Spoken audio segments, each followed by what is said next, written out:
Iran यानी एक ऐसा देश जिसकी ताकत और सत्ता के आगे अमेरिका भी घुटने टेकता दिखाई देता है, जिसके रौब और दबदबे के आगे इजराइल भी नतमस्तक है।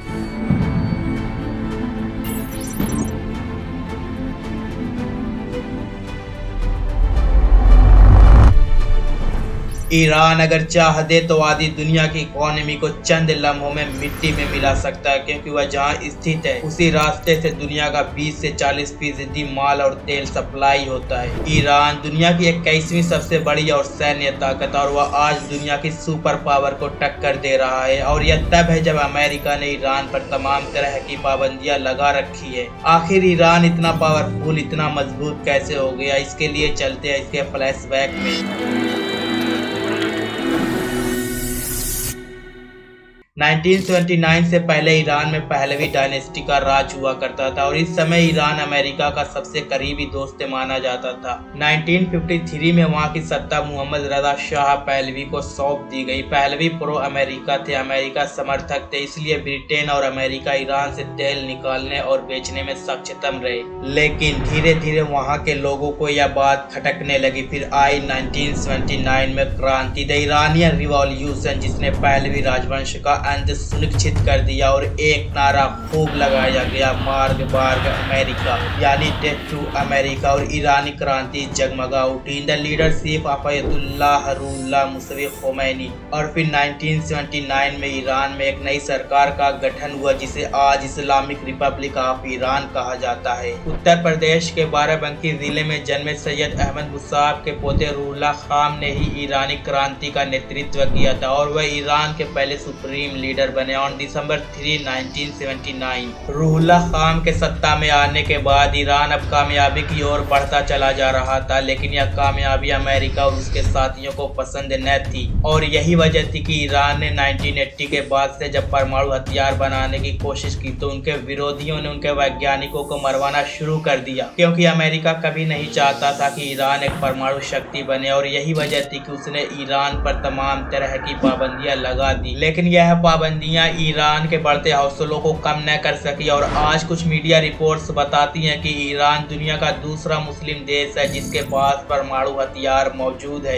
ईरान की सबसे बड़ी ताकत उसकी जियोग्राफी है। वह जहां पर मौजूद है वह इलाका खनिज पदार्थों से भरा पड़ा है, और यहां तक कि दुनिया का 20 से 40% तेल इसी रास्ते से होकर यूरोप और अन्य देशों में पहुंचता है। और अगर 24 घंटों के लिए भी ईरान इस रास्ते को ब्लॉक कर दे तो दुनिया इधर की उधर हो जाएगी, क्योंकि ट्रांसपोर्टेशन के लिए ऑयल कितना इंपॉर्टेंट होता है ये आप जानते ही हैं। कहा जाता है कि लेबनान की तंजीम हिजबुल्लाह और फिलिस्तीनी संगठन हमास को ईरानी हथियार सप्लाई करता चला आ रहा है। दुनिया आज भी हैरत में है कि एक शिया देश किसी सुन्नी संगठन की मदद कैसे कर सकता है, लेकिन बात जब फिलिस्तीन की हो, बात जब किबला अव्वल के बचाने की हो, तो हर जात हर मसला का फर्क छोटा पड़ जाता है। ईरान एक छोटा सा देश है, लेकिन उसका मुकाबला आज अमेरिका जैसी बड़ी शक्ति के साथ किया जाता है, जबकि ईरान का बजट सिर्फ 6 अरब 30 करोड़ डॉलर है और अमेरिका का रक्षा बजट 587 अरब डॉलर है। ईरान के पास 50 से अधिक रडार सिस्टम मौजूद है। ईरान के पास मौजूद असद रडार द्वारा समंदर में 2 किलोमीटर तक दुश्मन का पता लगाया जा सकता है। ईरान दुनिया का तीसरा देश है जिसके पास GTL टेक्नोलॉजी मौजूद है। ईरान अपने अधिकतम हथियारों का निर्माण खुद ही करता है, और उसके बनाए गए हथियार आज दुनिया भर में इस्तेमाल किए जाते हैं।